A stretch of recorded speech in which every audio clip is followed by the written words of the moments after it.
예배는 영과 진리로 드린다는 것을 잊지 마시고 이 시간도 내 힘으로 나갈 수 없다, 내 의지로 나갈 수 없다는 것을 인정하고 성령님 도와주십시오. 그리고 진리 가운데서 진리로 예배드리게 하여 주십시오. 우리가 그 마음으로 예배를 참여하는 우리들 되시길 바랍니다. 100%로 한번 해볼까요? 말씀이며 되리네! 서로 서로 하늘에! 그래서 함께 하늘에! 빛으로 인사합시다. 빛으로 삽시다.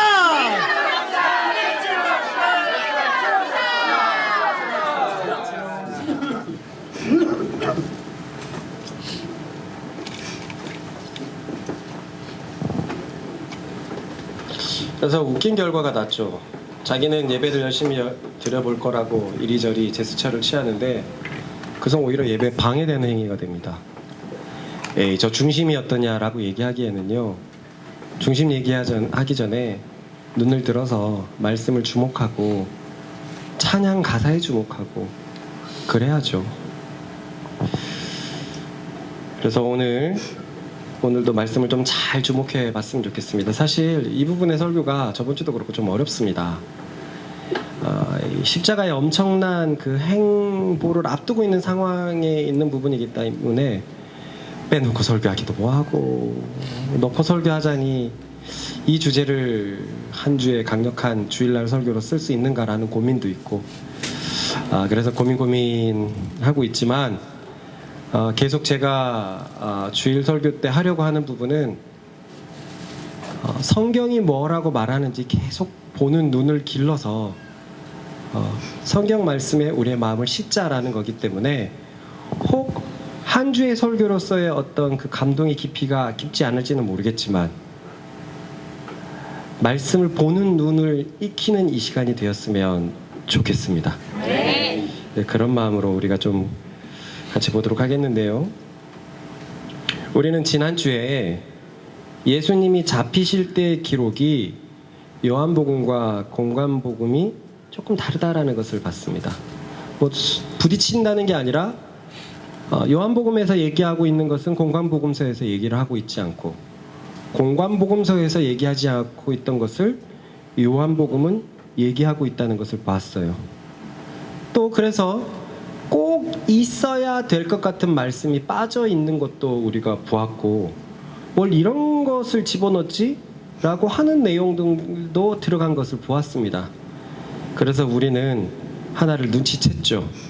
따라합시다. 요한은 자신의 편집 목적을 가지고 있구나. 자신의 편집 목적을 가지고 있구나. 이게 대전제였습니다. 공관복음서를 통해서 혹시나 아직 미련한 그리스도인들이 말씀을 잘못 적용할까봐 그래서 편집 의도를 가지고 있다라는 것을 우리가 보았었어요. 먼저 요한이 공관복음서에서는 기록되어 있지만 첨부하지 않은 두 기사를 봤습니다. 하나는 그 유명한 겟세마네의 기도였어요. 겟세마네. 또 하나는 유다의 입맞춤이었습니다. 이 얘기는 유다의 입맞춤도 얼마나 강한지 많은 사람들이 유다의 입맞춤의 신호로 예수님이 잡혔다라고는 얘기를 하지만 예수님께서 먼저 누구를 찾느냐라고 선빵을 갈게 되신 것은 몰라요. 왜 요한은 이 기사를 기록하지 않았죠? 우리가 계속 보았지만 아마도 당시의 교인들이 공관복음서의 겟세마네의 기도만 보면서 예수님을 연약하게 잘못 인식할 수 있다는 데에 대한 문제의식을 느꼈기 때문으로 보입니다. 그래서 몇 번 말했지만 예수님의 어떤 인간적인 모습, 연약한 모습 분명히 우리에게 도전되는 부분도 있지만 그것은 예수님을 잘못 인식했다는 거예요. 예수님을 잘못 인식하면 어떻게 됩니까? 하나님을 아는 게 문제가 생겨버리는 거예요. 그렇기 때문에 우리는 예수님에 관한 것만큼은 절대적으로 정확하게 짚고 넘어가십시다. 네. 절대적으로 정확하게 짚고요. 그 은혜가 부어지는 이 통로를 깨끗하게 정리해서 100%의 은혜를 하나님께서 보내셨다면 100%로 받을 수 있는 우리가 되도록 하십시다.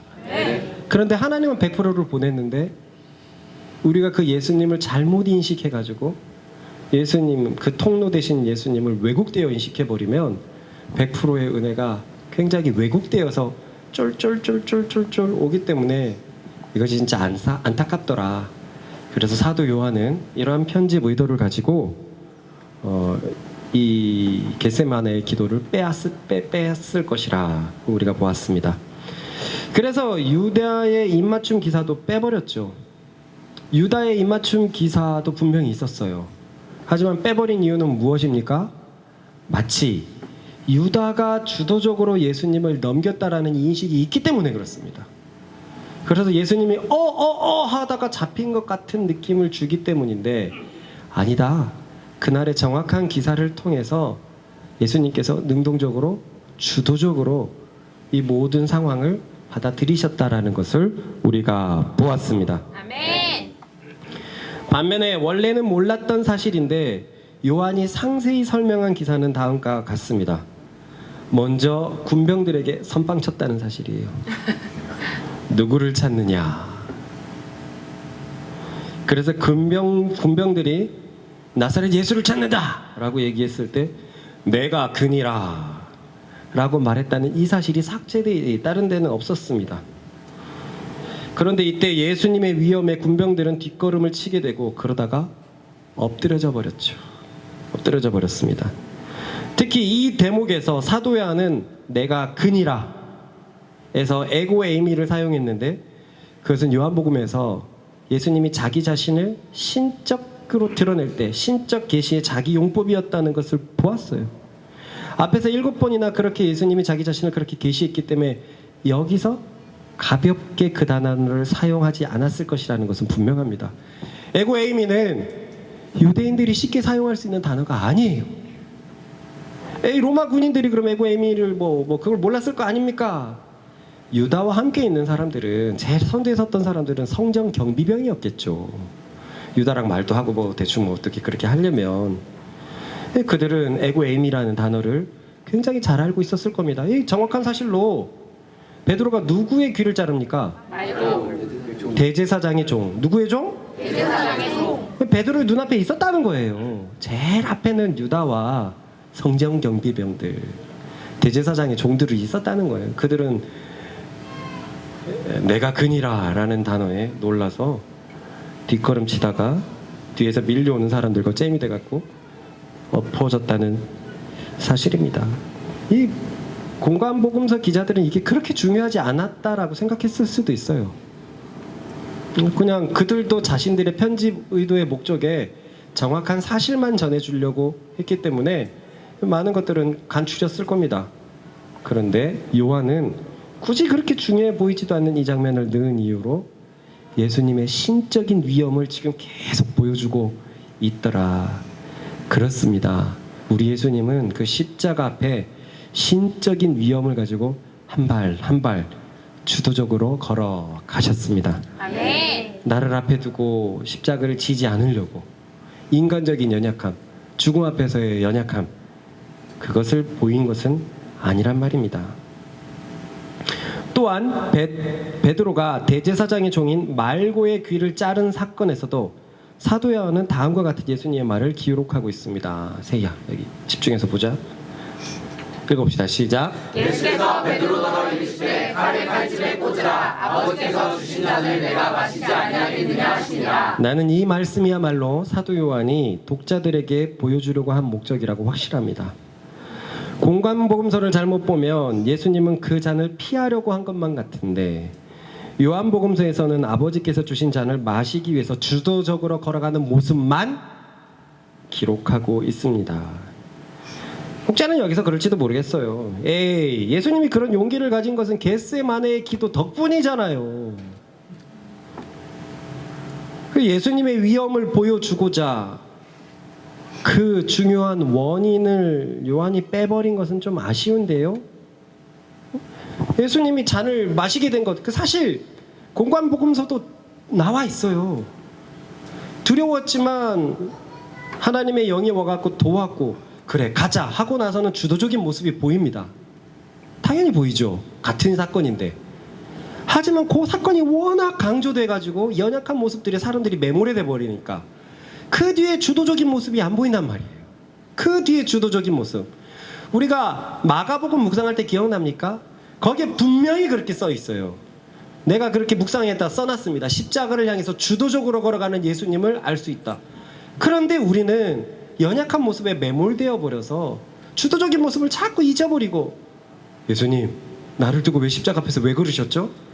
이런 생각을 얼마든지 할 수 있단 말이에요. 그러니 요한은 그런 문제가 될 거라면 이렇게 빼버린 겁니다. 십자가 앞에서 고뇌하셨던 것은 맞습니다. 그래서 기도를 하셨고 그래서 하나님의 도움을 받아서 새 힘을 얻으신 것이 맞습니다. 그러나 우리는 살펴봤습니다. 그 십자가의 고뇌가 죽음이 두려워서 고통이 두려워서가 아니라는 거예요. 그분의 고뇌는요 지옥으로 떨어지는 사람의 고통이었습니다. 하나님이 없는 지옥, 소망이 없는 지옥으로 가는 죄인의 고통의 몸부림이었단 말입니다. 알다시피 예수님은 우리의 죄를 지고서 죽으신 분이에요. 하지만 많은 사람들은 겟세마네의 동산을 보면서 기도를 보면서 착각을 해버립니다. 연약하시다. 인간적이시다. 예수님도 죽음을 두려워하셨다. 그래서 가끔 보면은요 예수님도 무서워하셨는데 뭘 이런 단어들을 진짜 실제로 쓰는 걸 많이 봤어요. 경을 칠 일입니다. 정말 위험한 단어예요. 이 말은 맞지 않는 것이 성경에는 죽음도 두려워하지 않는 위인들이 너무나 많은데 우리 지금 히브리서 11장 하고 있잖아요. 묵사. 예수님을 쫓는 위인들은 죽음을 두려워하지 않고 그래서 히브리서 저자도 죽음을 두려워하지 말고 가라 그러는데 그 우리의 믿음을 온전하게 하시는 그분이 죽음을 두려워했다고요? 그분이 고작 죽음이 두려워가지고 육체의 고통이 두려워서 힘들었다고요? 이 생각을 오늘 완전히 지워버리십시다. 네. 손으로 문대시고 그 기억을 십자가에 박아버리십시다. 네. 잘못된 거예요. 그들은 왜 믿음의 영웅들은 안 두려워했습니까?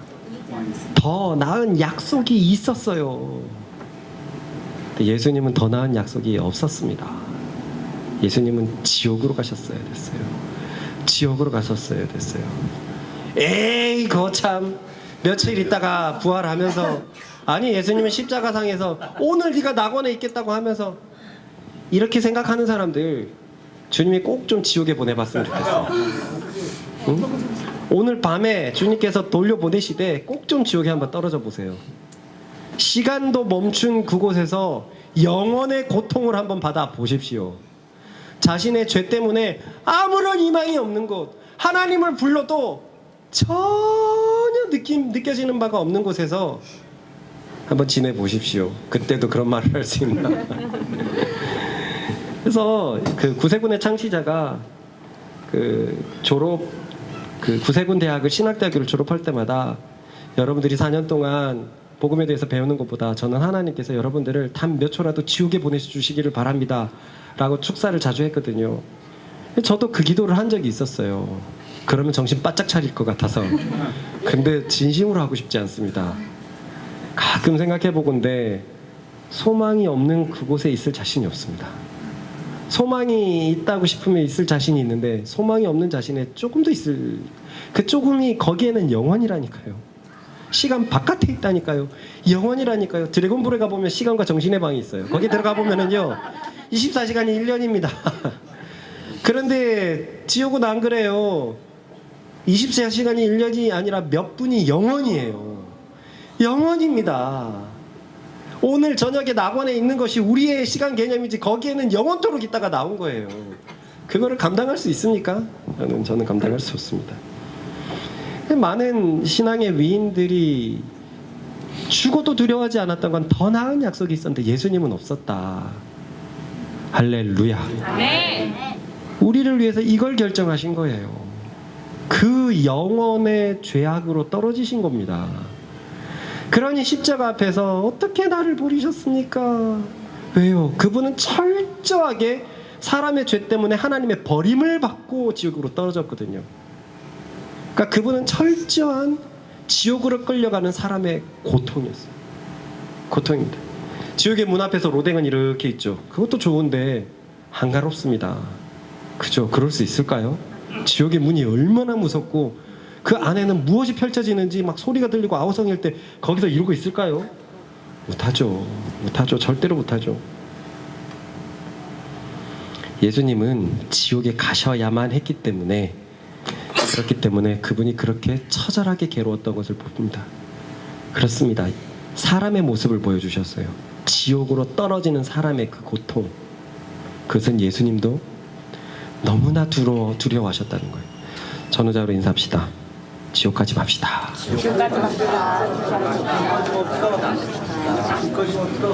그러니 이 십자가를 잘 생각해야 될 것은 예수님도 어마어마한 고통을 감내하신 것이고 하나님 역시도 자신의 아들을 그곳으로 보냈다는 거예요. 자신의 아들을, 야, 너 좀 교육 좀 받아야 되겠다. 약간의 징계 체벌은 할 수 있지만 영원의 죄악으로 떨어뜨린다고요? 예, 여러분 누가 그럴 수 있겠습니까? 하나님도 엄청나게 고통스럽고 슬프셨을 겁니다. 나를 구원하시기 위해서, 나를 죄에서 구원하시기 위해서 우리 하나님들이 이러한 선택을 하셨습니다. 아멘. 그러니 십자가는 우리에게 영원히 찬양받기 마땅한, 우리를 향한 최고의 사랑이자 마음인 줄 믿습니다. 아멘. 그러니 예수님은 기도하지 않고선 이것을 견딜 수 없었던 거예요. 그리고 마침내 그 기도로서 지옥의 고통도 받아들일 준비를 하신 것입니다. 사도 요한은 이 모든 일들이 나를 구하기 위해서, 나와 여러분을 구하기 위해서라는 것을 분명히 말하고 있습니다. 그것도 당시에 대제사장의 입에서 나온 말을 통해서 말입니다. 읽어보겠습니다. 가야바는 유대인들에게 한 사람이 백성을 위하여 죽는 것이 유익하다고 권고하던 자라. 다시 한번 인사할까요? 나와 당신을 위하여 예수님이 죽으셨습니다.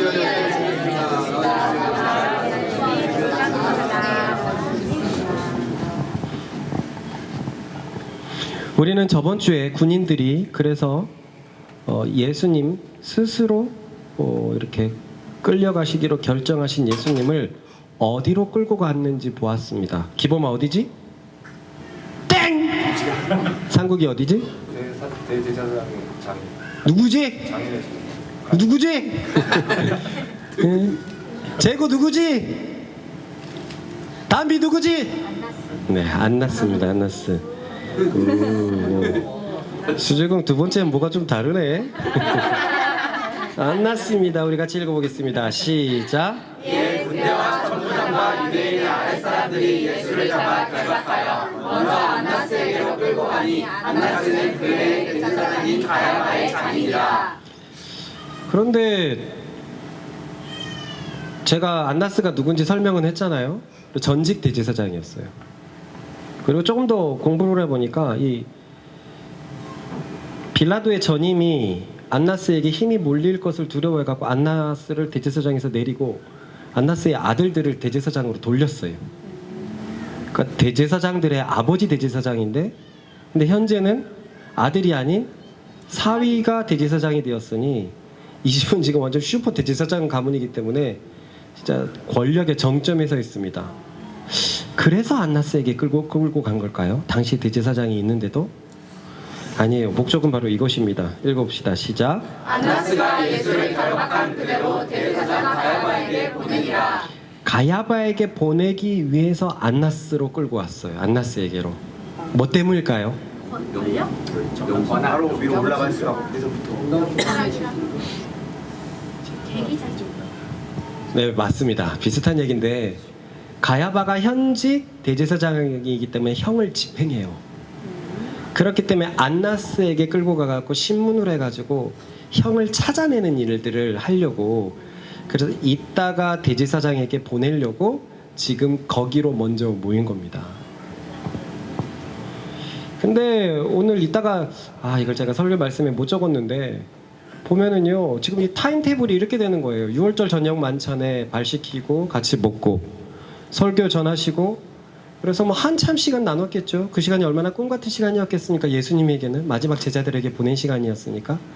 그리고 제자들은 아무것도 모르고 막 찬양하면서 막 이렇게 예수님 따라 겟세마네 동산으로 가는데, 예수님이 가는 길목에서도 설교를 하셨죠. 기도도 하셨고, 나는 포도나무여 너희는 가지니도 하셨습니다. 그리고는 겟세마네 동산에 가셨는데요. 겟세마네 동산에서 기도는 적어도 3시간 이상입니다.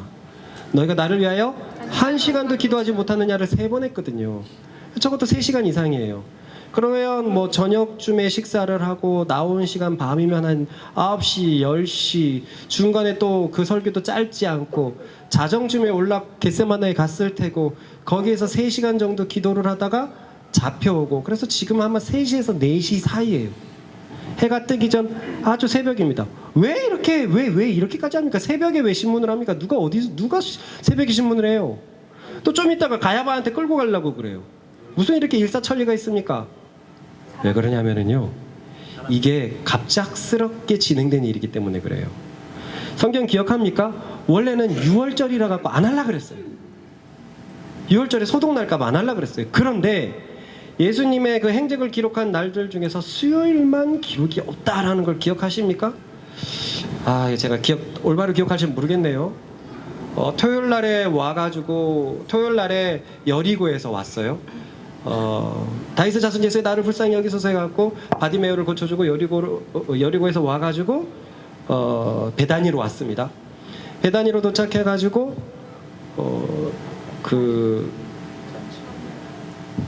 잔치가 먼저였나? 금요일 날에 왔나? 토요일 날에 왔나? 그래, 잔치를 벌인 다음에 그 기름을 붓죠. 기름을 붓고 안식일이 지나고 나서 일요일 날에 성전을 한번 걸으시고, 월요일 날에 가갖고 성전을 뒤엎으시고, 뒤엎으시는 길에 무화과 나무를 저주를 하시고, 화요일 날에 그들과 5차례로 싸웁니다. 5차례에 걸쳐서 싸웁니다. 그런데 수요일 날에, 그 중요한 수요일 날에 기록이 없어요. 이 수요일 날에 가룟 유다가 저 대제사장들에게 찾아간 거예요. 찾아가고 모의를 한 겁니다. 예수님을 팔겠다. 그들은 원래 요번 6월절에는 움직이지 않으려고 했는데 갑자기 수요일 날에 얘기하는데 이게 시간이 안 되는 거예요.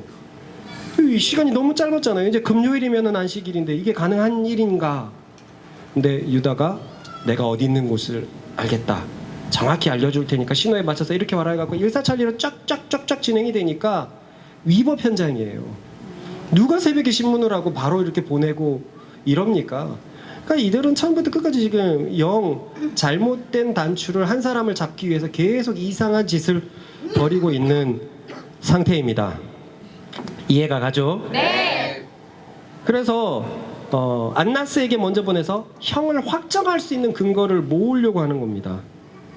오늘 본문은 안나스가 그런 신문하는 과정들을 볼 수 있습니다. 일단 여기에서 요한 사도는 그런 전제를 해놓고 베드로의 관점, 베드로의 시선을 다시 보여주는데요.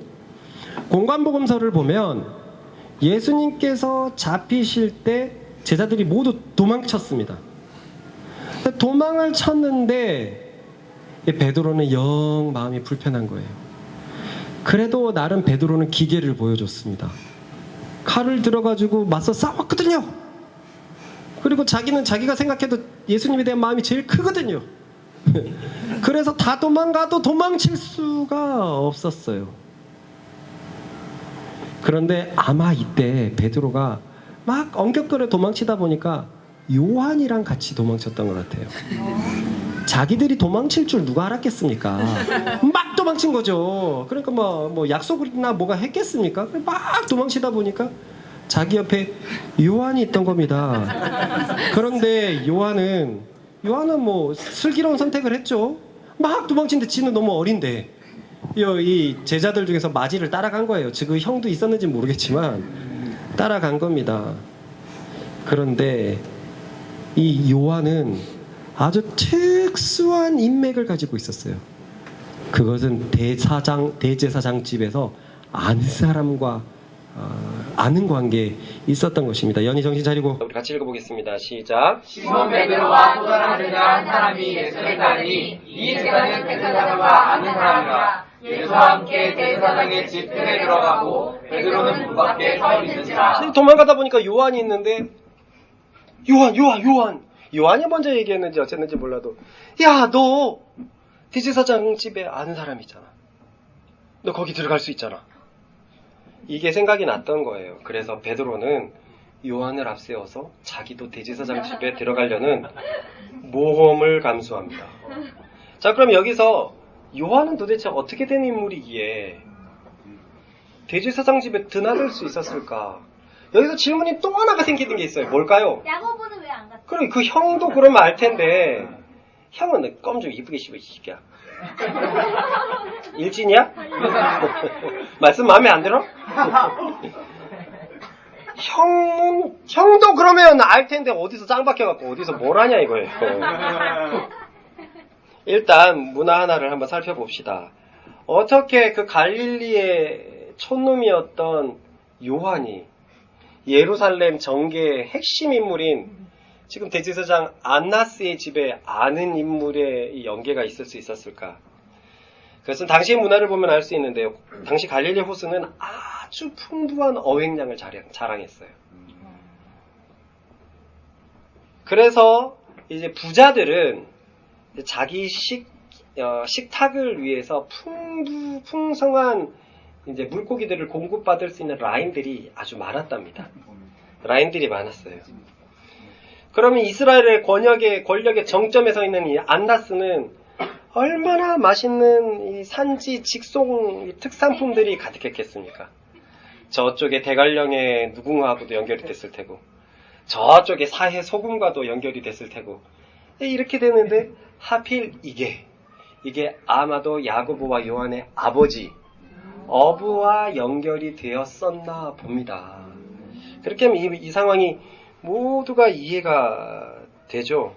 마치 우리나라 부자들도 먹고 싶은 걸 바로 오늘 새벽에 잡은 오징어입니다 라고 막 영화에서 보는 것처럼 이게 가능한 정도의 권력 인물이었고, 그렇게 되면 그럼 당연히 그 사장 아들인 야고보와 요한이 그 물건을 책임지고 왔던 경우가 얼마나 많았겠어요? 그러면 대제사장 집에 들어가고 물건 왔습니다 하면 아래 사람들끼리 친해지고 얼굴 보고 안녕하세요 또 왔네 이러고 가고, 이런 관계가 형성이 되어 있었던 거죠. 자, 그럼 하나는 해결이 됐어요. 야고보는 뭘 하냐 이거예요. 야고보는 이 야고보 그래갖고 하나님이 야고보를 제일 먼저 죽이셨을까요? 그것은요, 따라해봅시다. 야고보와 달리 요한은 촉법 소년이었다. 요한은 미성년자였어요. 미성년자. 우리나라의 소위 촉법 소년 같은 위치라서 야고보가 휘말려 버리면 이거 볼장사장 다 끝나버리는 거예요. 그런데 요한은 잡혀도 문제가 없습니다. 이 촉법 소년의 어떤 위치가 거기는 우리보다 더 심했어요. 그냥 20살 밑에 남자로는 한 사람의 인생을 취급하지를 않았어요. 취급을 하지 않았어요. 온전한 인격의 부여 대상자로 보여지지 않았습니다. 그러니까 요한은 마음대로 다니는 것이 굉장히 가벼웠고, 그리고 아는 사람 통해 갖고 이렇게 들어오니까 가능했던 거예요. 야고보는 그랬다면 이제 난리 나고 잡히는 거죠. 그래서 이제 밖에서 이제 베드로는 문 밖에 서 있는데, 드디어 허락이 떨어졌습니다. 읽어보겠습니다. 시작. 베드로는 문 밖에 서 있는지라 대제사장을 아는 그 다른 제자가 나가서 문 지키는 여자에게 말하여 베드로를 데리고 들어오니. 그런데 아주 큰 변수가 생겼습니다. 세상에. 이 여종의 눈썰미 보세요. 17절 시작. 문 지키는 여종이 베드로에게 말하되 모든 사람이 제자 중 하나가 아니라니. 세상에, 문을 열어주는 여종이 베드로를 알아본 거예요. 왜냐하면 당시 예수님의 유명세는 예루살렘을 들었다 놨다 할 정도고, 여긴 지금 예수님을 죽이기로 혈안이 된 대제사장의 집이니까 그 이름은 얼마나 많이 들리겠습니까? 그 예수님을 죽이기 위해서 얼마나 많은 사람들이 이 집으로 모였고 모이가 막 오고 갔고 여종들 종들 이 얘기들을 다 알 텐데 그 예수님 옆에 수제자 중에 수제자인 베드로의 얼굴을 모를까요? 베드로는 상상도 못했을 거예요. 여종이 자신을 알아볼 것은 상상도 못했을 거예요. 얼마나 깜짝 놀랐을까요? 읽어보겠습니다. 시작. 문지기는 여종이 베드로에게 말하되 너도 이 사람의 제자 중 하나가 아니냐 하니 그가 말하되 나는 아니라 하고. 아마 이것은 준비된 대답이 아닐 거예요. 반사적으로 당황해갖고 얘기했을 게 분명합니다. 이 얘기가 끝나고 등에서는 막 식은땀이 막 삐질삐질 나고 그랬을 겁니다.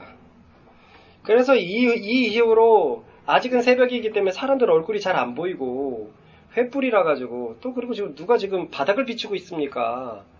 뜰을 누가 비추고 있어요? 지금 예수님을 비추는 쪽으로 제일 화나게 돼 있을 거 아닙니까? 사람들은 그냥 대제사장들의 종들과 그 필요한 사람들만 있기 때문에 서로에게 관심이 없었을 거예요. 베드로는 추운 날씨였기 때문에 불을 쬐면서 얼마나 마음을 쓸어내렸을까요? 읽어보겠습니다. 시작. 그때가 추운 고로 종과 아랫사람들이 불을 피우고 서서 트니 베드로도 함께 서서 트니라. 별 생각을 다 했을 거예요. 별 생각을. 그런데 저는 여기에서 예전에 생각하지 못했던 단어가 뭐였어요? 그것은 문지키는 여종의 질문입니다.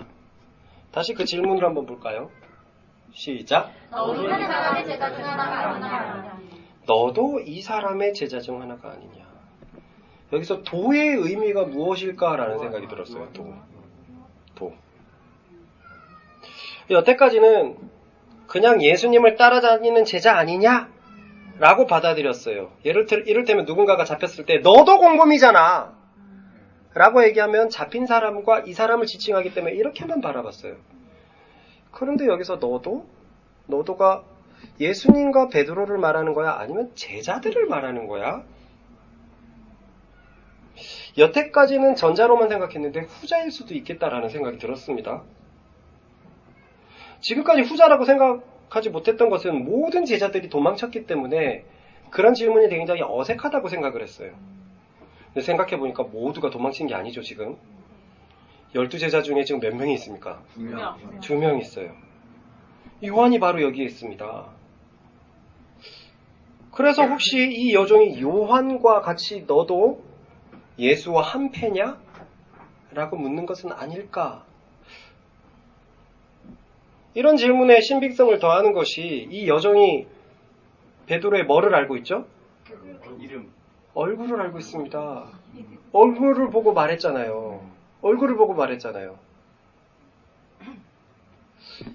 예수님 옆에 있는 베드로의 얼굴을 알았던 이 여종이 안면이 있는 요한이 예수님 옆에 있는 것을 모른다. 이게 상식적으로 납득이 됩니까? 아니요. 더군다나 베드로만 혼자 있는 경우가 아니라 대부분 베드로, 야고보, 요한 이렇게 수제자 군단들이 있었고 베드로, 야고보, 요한은 그 중에서도 같이 있던 인물인데 상식적으로 이 여종이 예수님 옆에 요한을 모르고 있을 수 없다라는 생각이 듭니다. 더욱이 아는 사람인데 말이죠. 그러면 이 여종 뭐합니까? 이렇게 잡아 넘겨야지. 두 가지죠. 촉법소년이기도 하고 관계자잖아요. 서로 알잖아요. 문을 열어줄 정도의 관계가 있잖아요. 누나 나 어떻게 얘를 잡아요. 몇 년 전부터 싸운 그게 올 때마다 사탕 사주고 누나 주머니에 몰래 이렇게 송사리 집어넣어주고 가을은 전어야 하면서 어떻게 그래요. 그러니까 이렇게 했는데 그래서 혹시 그렇게 물어보는 건 아닌가. 너도 한패냐. 너도. 만약 이 가설이 맞다면 베드로는 더 초라해지는 겁니다. 요한은 여종에게 한패임을 이미 알려져 있는데 베드로는 지금 말 못하고 있는 거예요. 그야말로 이 말은 되게 웃긴 말이 되는 겁니다. 시작. 베드로가 대답하여 이르되 모두 주를 버릴지라도 나는 결코 버리지 않겠나이다. 요한이 이것을 의도해갖고 적었는지 아닌지 모르겠어. 원어로 찾아보니까 확실히 나도라고 되어 있는 부분이 들어가 있어요. 그리고 아직 확답은 못 드리겠습니다. 그래서 어제 부랴부랴 찾아봤는데 제가 올라온 책들 중에서 이런 내용을 말하는 책들이 없었어요. 하지만 제 생각으로는 베드로의 얼굴을 알고 있는데 요한의 얼굴을 모른다? 이건 말이 안 된다고 생각합니다. 베드로를 더 부끄럽게 만들려고 이걸 추적한 것은 아닌데요. 한 글자씩 해석하다가 와보니까 이런 면이 있었네. 요한은 혹시 베드로를 더 까발리고 있을까요? 예수님을 위해서 죽는다며 형! 성! 그런데요, 이 내용에 약간의 신빙성을 더해줄 만한 게 또 있어요. 이 다음은 완전히 또 다른 장면으로 넘어가는데 참 신기합니다. 저는 여태까지 한 번도 보지 못했어요. 읽어봅시다. 시작. 대제사장이 예수에게 그의 제자들과 그의 교훈에 대하여 묻니 신문 과정이 시작됐습니다. 안나스가 질문합니다. 그런데 그 질문이 참으로 생각해 볼 만하죠. 난 이번 주까지도 이것이 안나스의 신문 질문인지 몰랐어요. 예수님의 교훈에 대해서 물어보는 줄 알았어요. 근데 세상에 안나스가 물어본 것은 그의 제자들과 교훈이었습니다. 바로 앞구절에서 제자인 베드로는 모르겠다라고 얘기하는데, 일단 이 사실로 알 수 있는 것은 만약 예수님께서 제자들을 보내줘라 라는 말을 하지 않았다면 이들은 다 잡혔을 거라는 거예요. 그죠? 다 잡혔을 것이랍니다. 이스라엘의 막구 최고 권력자가 전임 대제사장이 현 대제사장의 장인이 제자들과 교훈을 문제 삼고 있는데 제자들을 안 잡아왔을까요? 예수님 그 말하지 않았으면 다 잡혔을 거예요. 참으로 오묘합니다. 예수님은 끝까지 제자들을 살게 해주고 있는데 베드로는 엉겁결에 자기 살자고 예수님을 부인하고 있는 장면입니다. 부인하고 잡혀갖고 와갖고 불을 쬐고 있는데 안나스가 물어봅니다. 너희 제자들은 무엇이냐? 무슨 생각이 들까요? 근데 예수님과 베드로의 위치는요, 서로 확인이 가능할 만한 위치에 있거든요. 그리고 예수님은 베드로가 거기 있는 거 알았어요. 이것 때문에라도 알았습니다. 시작. 예수께서 그 만한 일을 다 아시고 다 아시고 베드로가 뭘 할 것도 다 아시는 분이었고, 그리고 누가복음에 보면 베드로가 부인할 때 예수님과 눈이 맞는 장면이 나오거든요. 얘가 지금 지척간의 소리가 다 들리는 곳에 있는데 야, 그 제자들은 어떻게 된 것이냐? 베드로 무시기 혹시 이랬을까요?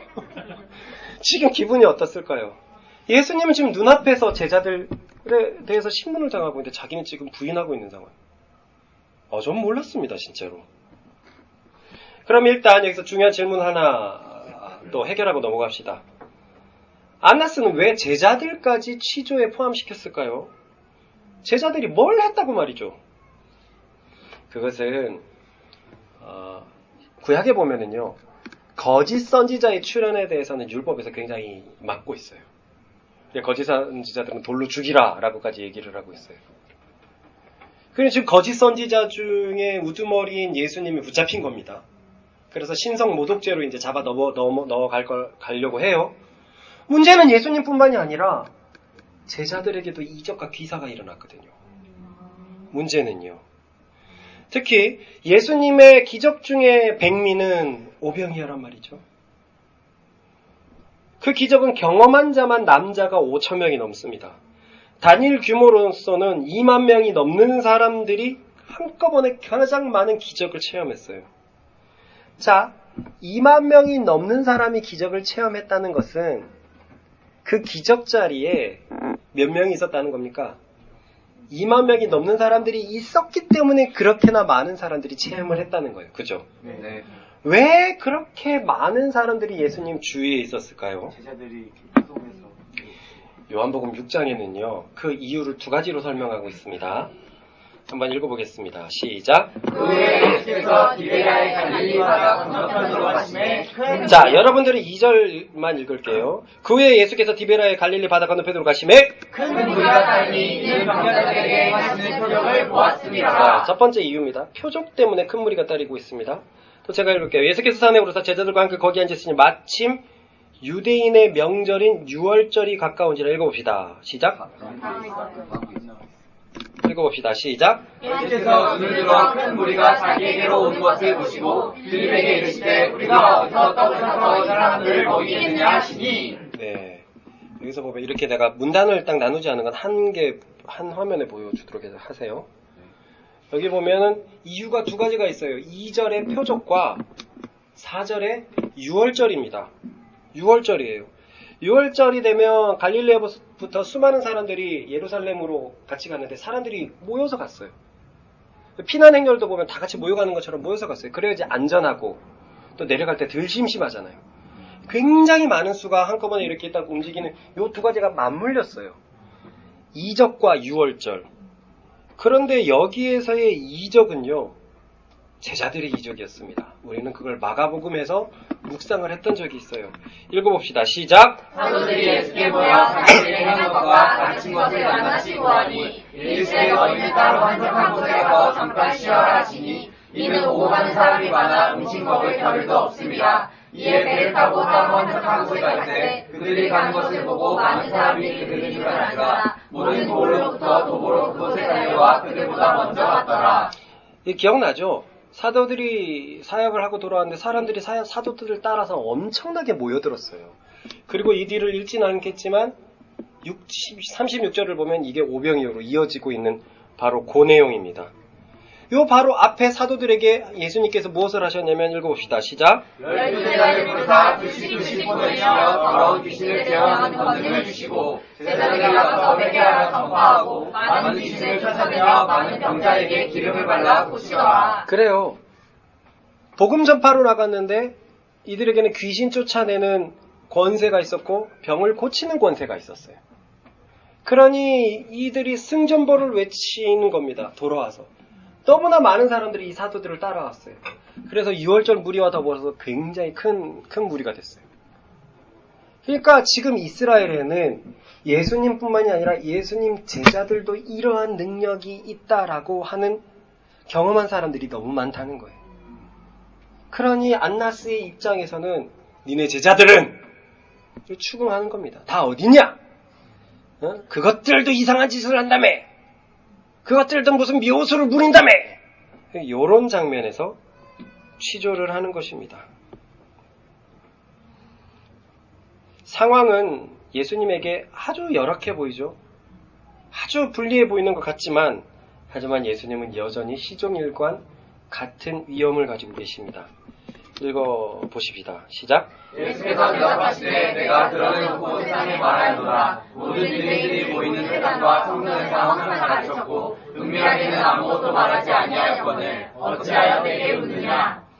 예수님의 대답은 가르침과 교훈에 대해서 물어봤는데 너희들이 아는 것과 다를 것이 없다라고 얘기를 하는 거예요. 그 이유는 뒤에서 설명되는 것처럼 사람들 앞에서 가르쳤기 때문이다. 이 말은 예수님의 공동체는 신비 공동체가 아니라는 거예요. 베일에 쌓여 있어서 그 속에 무엇이 있는지 모르는 곳이 아니라는 것입니다. 예수님의 공동체는 항상 개방되어 있고 예수님의 기도 시간을 제외하고는 늘 사람들이 북적였어요.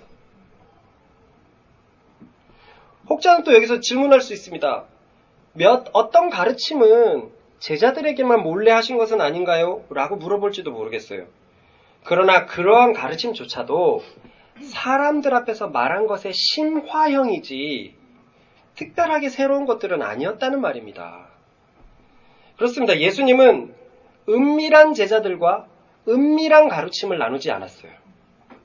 그의 사역은 항상 공개적이었고 투명했습니다. 사실 이 사내들인 이 사람들이 얼마나 많이 조사했겠습니까? 그들은 갈릴리까지 랍비들을 파견할 정도였어요. 그래서 예수님이 말합니다. 너희가 다 알면서 어찌 묻느냐? 무슨 말이에요? 니네들이 다 조사해봤잖아. 특별한 것이 없다는 것을 알잖아.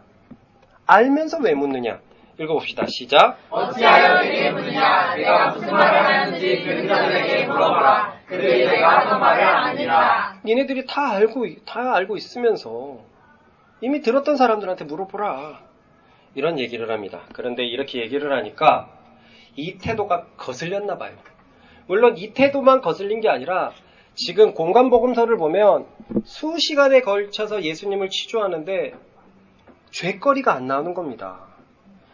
저요! 예수의 죄를 합니다 하고 나왔는데 얘기를 하다 보니까 말이 안 맞고 저 이거 맞습니다. 또 본 사람 있습니까? 하고 얘기했는데 이 두 얘기가 안 맞고 이런 일들이 계속 일어나는 거예요. 사람들이 이게 지금 막 짜증이 올라온 상태에서 예수님께서 새로울 것이 없다. 다 알지 않느냐? 물어봐라. 라고 얘기하니까 그 태도가 그냥 영 거슬렸던 것 같아요. 그래서 누군가가 예수님을 쳐버렸습니다. 읽어봅시다. 이 말씀을 하시에 곁에 서던 다른 사람 하나가 손으로 예수를 쳐 이르되 내가 대제사장에게 이같이 대답하느냐 하니 그래도 예수님의 태도는 변함이 없으십니다. 다음과 같이 말씀하셨습니다. 예수께서 대답하시되 내가 말을 잘못하였으면 그 잘못한 것을 증언하라. 다른 말을 하였으면 내가 어찌하여 나를 치느냐 하시더라. 이날의 상황을 한번 생각을 해봅시다. 예수님은 여전히 위험을 가지고 얘기를 하시는데 상대방의 사람들은 예수님의 죄를 잡으려고 하는데 시간이 지날수록 드러나는 게 없어요. 악에 바치는 겁니다. 악에 바치는 거예요. 그래서 이들은 아무런 죄를 발견하지 못한 채 결국 가야바에게로 돌려보냅니다. 읽어봅시다. 안나스가 예수를 결박한 그대로 대제사장 가야바에게 보내니라. 죄책을 못 잡고 그냥 형 집행하라고 아유 모르겠다 하고 이제 보내버린 거죠. 이렇게 수시간이 흐르니까 뭐가 뜨기 시작하죠? 해가 뜹니다. 해가 뜨면 누구한테 불리하죠? 베드로에게. 저 밑에서 숨어갖고 이렇게 햇불 쬐고 있는데 해가 뜨는데 이상하네. 그럼 아까 그 여종 또한 가만히 있었겠습니까? 그 뒤에서 하는 말들이 저 한단 말이야. 저 혹시 몰라? 가장 친한 사람한테 말하고 얘가 또 가장 친한 사람, 얘가 또 가장 친한 사람. 또 얼굴을 이렇게 보이고 있는 겁니다. 그래서 누군가가 갑자기 한참 신문 도중에 또 누가 물어봅니다. 시작. 시몬 베드로가 서서 불을 떼더니 사람들이 묻되 너도 그 제자 중 하나가 아니냐? 베드로가 부인하여 이르되 나는 아니라 하니. 이게 지금 보면은요. 공간복음서마다 여기에 기록이 조금씩 달라요. 물어보는 사람들도 다릅니다. 취조도 달라요. 너 지금 사투리 쓰고 있네. 너 갈릴리에서 왔잖아. 이런 사람들도 있었어요. 그러니까 공간복음서마다 다르다는 것은 지금 밑에 하인들 가운데서는 이 얘기가 지금 아주 웅성 중이라서 누가 물어보고 이런 상황인 겁니다. 그럼 도망을 가든가. 예수님은 걱정되고 씨는 계속 아니라 그러고 뭐 어쩌자는지 모르겠네. 결국 또 갑자기 사람이 또 시간이 지나서 물어보니 예수님을 부인해 버렸습니다. 그런데 이제 결정타가 왔어요. 이번에 물어보는 사람은 예사롭지 않습니다. 왜냐하면 이번에 질문자는요. 아까 겟세마네 동산에 올라갔던 사람이거든요. 내가 아까 봤는데! 이 사람이 있었습니다. 읽어보겠습니다. 시작. 대제사장의 종 하나는 베드로에게 귀를 잘린 사람의 친척이라 이르되 내가 그 사람과 함께 동산에 있는 것을 내가 보지 아니하였느냐. 이에 베드로가 또 부인하니 곧 답이 울더라. 자신의 친척이 귀 잘릴 때 그 옆에 있었던 사람이에요. 그러니까 베드로의 얼굴을 너무 자세히 안 볼래야 안 볼 수 없었던 하면서 볼 수밖에 없었는데 그 사람이 등장합니다. 그래도 초지일관 나는 모르라고 부인합니다. 공간복음서에서 보면 저주하여까지 나옵니다. 빼도 박도 못하는 상황이었음에도 베드로는 그저 모르겠답니다. 그리고는 닭이 울고 베드로의 얘기는 여기서 끝이 납니다. 주와 함께 죽겠다고 다짐했던 자였지만 사람의 의지가 이마만큼 소용이 없습니다. 제가 우리 교회인들은 잘 알겠지만 그래서 저는 대준이의 그 결단을 믿지 않는다라고 얘기하는 것이 사람의 결단은 믿음의 대상이 될 수가 없어요. 베드로가 주와 함께 죽는다라고 얘기했을 때 자기는 그것이 사실이었을 거라고 생각했을 거예요. 죽음 앞에서 도망갑니다. 근데 그 죽음이 어떤 죽음이냐면 자신에 대해서 끝까지 피해가 있지 않게 하려고 눈앞에서도 자신을 계속 실드 쳐주는 그런 예수님의 보호하심이고 결코 제자들에게 그런 문제가 흘러가지 않도록 하고 있음에도 불구하고 모르고 있어요. 누가복음서에서 보면 이때 세 번째 부인을 할 때 예수님과 눈이 마주쳐서 베드로가 너무 슬퍼서 밖에 나가갖고 울었다라고 되어 있어요. 예수님과 눈을 마주쳤는데도 자기 얘기를 뒤집지 못했던 거예요. 거기서 무릎을 꿇고 예수님 접니다라고 했었어야 되는데 불과 12시간도 안 되는 시간 전에는 예수님과 죽겠다고 했는데 우리가 예수님을 위해서 살겠다라는 것은 어디에서 보장을 받을 수가 있죠? 무엇으로 보장을 받을 수 있죠? 그런데 이 베드로 얘기를 우리가 너무나 잘 알잖아요. 저는 이 얘기에서 너무 감동되는 것은 뭐냐면요. 우리가 몇 달 전에 훑고 지나가는 바로 그 대목입니다. 읽어봅시다. 시작. 이는 너희가 나를 사랑하고 또 내가 하나님께로부터 온 줄 믿었으므로 아버지께서 친히 너희를 사랑하십니다. 어떻게 이 표현을 쓰실 수 있나 싶어요. 다 도망갔습니다. 아니 수제자는 괜히 쫓아와가지고 자기 눈앞에서 지금 거절하고 있는 아픔까지 안겨주고 있어요. 그런데도 예수님은 이들이 나를 사랑하고 믿었다라는 그 감정들을 받아들이셨어요. 저는 이것이 오늘 우리 가운데 정말 강력한 빛이 될 줄 믿습니다. 많은 사람들은 그럴 수 있죠. 하나님을 사랑한다고 하면서 오늘 목사님은 2012년에 왜 그런 죄를 저질렀습니까? 그 죄가 왜 드러났습니까? 이게 사람들 눈에는 서로 이게 양립되지가 않아요. 같이 갈 수가 없습니다. 우리들도 너무나 쉽게 그렇게 상대방을 이렇게 판단해요. 야, 너 교회 다니는 사람이 왜 그럴 수 있냐? 너 하나님을 위해서 산다는 사람이, 자, 움직이거리지 말고 가만히 앉아있습니다. 하나님을 위해서 산다는 사람이 왜 그럴 수 있냐? 라고 얘기를 해요. 그러나 예수님의 관점 보십시오. 앞으로 보여질 일에도 불구하고 그 깊은 곳의 중심을 예수님께서 말씀하십니다. 그 예수님께서 붙잡은 그 중심은 초라하기 짝이 없었어요. 다 도망갔음에도 불구하고 하지만 예수님은 그 중심을 진짜다라고 인정해 주셨던 것을 우리는 너무나 잘 알고 있습니다. 그래서 우리가 살 수 있습니다. 우리는 예수님을 믿고서도 얼마나 많이 돌아갔습니까? 아니 어쩌면 신앙의 전성기라고 얘기하는 요즘 우리도 우리의 숨은 마음을 또 모를 수도 있어요. 그래서 또 뭐가 치솟아 오릅니다. 주님을 위해서 살 수 있을 것 같다. 죽을 것 같다. 그러나 그거는 얼마든지 가짜일 수 있습니다. 하지만 주님이 보시는 것은 저 깊은 곳의 중심. 정말 주를 사랑하는가? 주님이 우리를 구원하신 분이시라는 것을 오신 것을 믿는가? 이것이었어요. 이 중심을 어떻게 주님께서 보셨을까요? 나를 사랑하는 자는 나의 계명을 지키는 자니. 분명한 것은요, 이들이 서로 가운데 분열이 있었고 서열 논쟁이 있었지만 분명한 것은 그들 가운데 끊임없이 사랑하려는 모습이 있었다는 거예요. 끊임없이 자기들 안에서 주님의 말씀을 그래도 순종하려는 모습이 있었다는 거예요.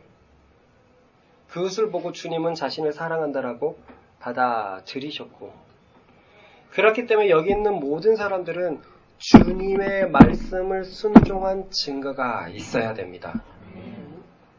그렇기 때문에 여기 있는 모든 사람들은 특별히 그 말씀 중에서도 서로 사랑하라는 증거를 확실히 들고 있어야 됩니다. 그것이 치킨 한 마리 사줬다고 되는 일이 아니에요. 2만 원으로 구원을 얻을 수 있습니까? 아니에요. 정말 상대를 사랑하기 때문에 움직이는 행동들은 그 사람에게 전달이 되잖아요. 주님이 그것을 보셨기 때문에 그들의 사랑을 붙잡고 있었습니다. 오랜만에 물어보겠습니다. 여러분들은 그래서 요즘 사랑하는 삶을 살고 계십니까? 이 말에 한 주도 부끄럽지 않은 여러분이 되기를 바랍니다. 항상 주님을 사랑하기 때문에 그의 말씀을 순종하시려는 여러분들이 되기를 바랍니다. 내가 하고 싶은 것, 그러나 저 남이 생각이 나는 것과의 부딪힘 속에서 항상 서로를 결정할 수 있는, 선택할 수 있는 준비가 되어 있는 우리들 되기를 바랍니다. 그러면은요, 이 베드로를 봤을 때 미래에 일어나는 이런 추악하고 못난 일 가운데서도 주님은 여전히 중심을 기억하실 것입니다.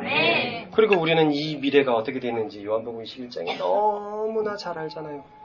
베드로가 뭐라 그랬습니까? 그래도 예수님 사랑하는 건 진짜잖아요.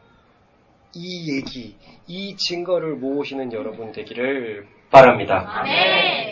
오늘 본문을 보면 수제자는 예수님을 끝까지 부인하는데 예수님은 신문 과정에서 제자들에 대한 얘기를 전혀 발설하지 않고 잡히시는 과정에서도 제자들을 끝까지 사랑하시는 예수님의 사랑이 얼마나 대비되는지 볼 수 있어요.